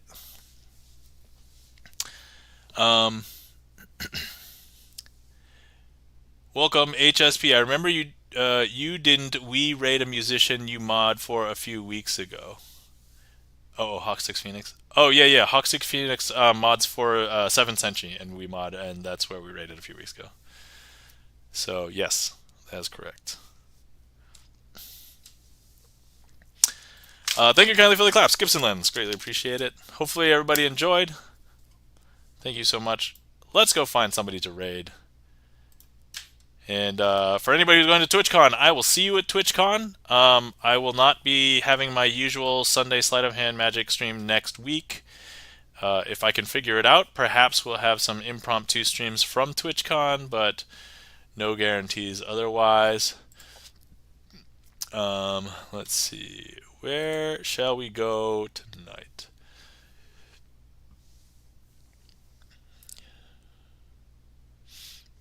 Let's see. You know who I want to raid? I just want to raid this person. We've raided them before. It's no one new, but I have not hung out in his streams for a bit. The keyboard grinder. Yep. He's still going. All right, perfect. All right, everybody. We're going to raid the keyboard grinder today. And, Huma's like, yes! All right. Oh, thank you for the raid calls. For anybody who's left behind, the keyboard grinder. In the middle of beat battle. Oh, cool. Awesome. And then, I mean, you don't have to vote. We're going. So... And then I have to copy my own raid call. Hold on. All right. Thank you so much for everybody stopping by, coming to hang out, and hopefully you had fun. Hopefully you enjoyed some of the magic. Once again, probably no regular stream next weekend because TwitchCon. But if you see me streaming, if it's before TwitchCon, maybe a game. If it's during TwitchCon, I'll probably stream something for TwitchCon. All right. Other than that, we're going to head over to the keyboard grinder, and we'll see you guys next time. Everybody have a glorious night. Take care of yourselves. Remember to hydrate and stretch, and we'll see ya. Bye.